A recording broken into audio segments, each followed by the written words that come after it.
કેમ છો મિત્રો? આજથી આપણે શીખવાના છે બેઝિકથી લઈને એડવાન્સ સુધી મોબાઈલ વિડીયો એડિટિંગ, જેમાં તમને શીખવા મળવાનું છે વિડીયોમાં કટ્સ કેવી રીતના લગાવવા અને કટ્સ લગાવેલી જગ્યા પર ટ્રાન્ઝેક્શન કઈ રીતના એડ કરવું અને એ ટ્રાન્ઝેક્શનમાં સાઉન્ડ કઈ રીતના કઈ જગ્યાએ પરફેક્ટલી સેટ થાય, એ બધું આપણે બેઝિકથી લઈને એડવાન્સ સુધી બધું જ શીખવાના છે.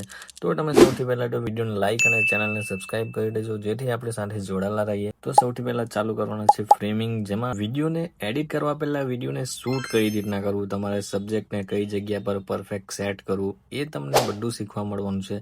અને હા, વિડીયો એડિટ કરવા માટે તમારે એક સોફ્ટવેરની જરૂર પડશે અને એ સોફ્ટવેર બીજું કોઈ નથી, આ કેપકટ જ છે. અને કેપકટ ઇન્ડિયામાં બેન છે, પણ કંઈ વાંધો નહીં, ઇન્ડિયામાં બેન હોવા છતાં એ એપ્લિકેશનને કઈ રીતના યુઝ કરવું એનો ટોળ પણ આપણી પાસે છે જ. અને એ વિડીયો ઓલરેડી મેં બનાવી જ દીધો છે અને એ વિડીયો ચેનલમાં નીચે ગઈને જોઈ શકો છો. આ રહ્યું આ વિડીયો, આ થંબનેલ છે. તમે આ વિડીયો ચેકઆઉટ કરી લેજો એટલે તમને ખબર પડી જશે કે તમારે કઈ રીતના ડાઉનલોડ કરવું અને કઈ રીતના યુઝ કરવું. તો ત્યાર પછી આપણો પહેલો ટોપિક છે વિડીયો ફ્રેમિંગ, કઈ રીતના વિડીયો શૂટ કરવું. હા, તમારે વિડીયો એડિટ કરવા પહેલા એ જાણવાનું રહેશે કે તમારે વિડીયો શૂટ કઈ રીતના કરવાનું છે. તો સૌથી પહેલા આ રહી આપણી ફ્રેમિંગ, જેમાં તમારે આ 4 ડોટ યાદ રાખવાના છે અને આ 4 ડોટમાં તમારે સબ્જેક્ટને સેટ કરવાનું છે. તમે કાં તો સેન્ટરમાં બી સેટ કરી શકો, કાં તો તમારે એ લાઇનમાં જે વચ્ચે 4 ડોટ પડે છે ત્યાં તમારે એ કોઈ પણ તમારો સબ્જેક્ટ હોય એને સેટ કરી શકો છો. આ છે રૂલ ઓફ થર્ડ આઈફોનમાં અથવા એન્ડ્રોઈડમાં. જો તમારે શો નહીં થતું હોય તો તમારે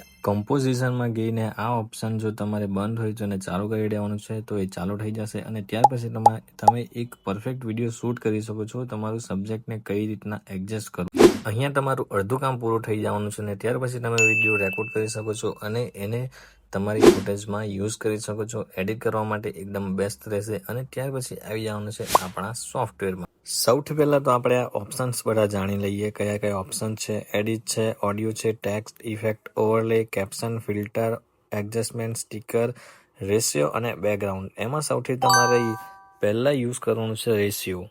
રેશિયો પર ક્લિક કરતાં જ તમને કંઈક આવું ઇન્ટરફેસ જોવાનું મળશે, જેમાં લખેલું હશે 9:16, 1:1:16:9. આ રીતના તમારે કંઈ આવું ઇન્ટરફેસ ખુલશે. એમાં તમારે ચૂઝ કરવાનું છે 9:16.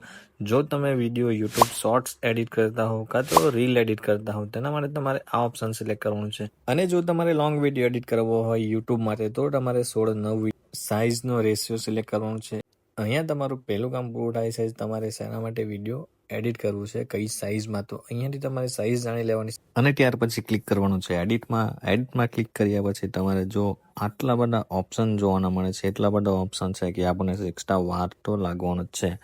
પહેલું ઓપ્શન છે split, volume, animation, effect, delete, speed, beats, crop, duplicate, replace, overlay, adjust, filter, retouch, video quality, remove background, AI expand, એ contact, relight, opacity, motion blur, lip synchronize, transform, auto reframe, stabilize, camera tracking, extract audio, isolate voice, reduce noise, audio effects, enhance. તો વિડીયોમાં તમે frame તો cut કરી જ લેશો perfect તમારી રીતે, પણ એ ફ્રેમ કટમાં જે એનિમેશન અને એ એનિમેશન ઉપર સાઉન્ડ ઇફેક્ટ, એ પરફેક્ટલી મેચિંગ આપણે કઈ રીતના કરવું એ આપણે નેક્સ્ટ વિડીયોમાં શીખવાના છે.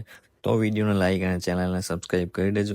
અને આ વિડીયોમાં તમે એ પણ કહી શકો છો કે તમારે નેક્સ્ટ ટોપિક કયું પહેલાં શીખવું છે, તો એના માટે બી કમેન્ટ કરી દેજો. મળીએ નવા વિડીયોમાં.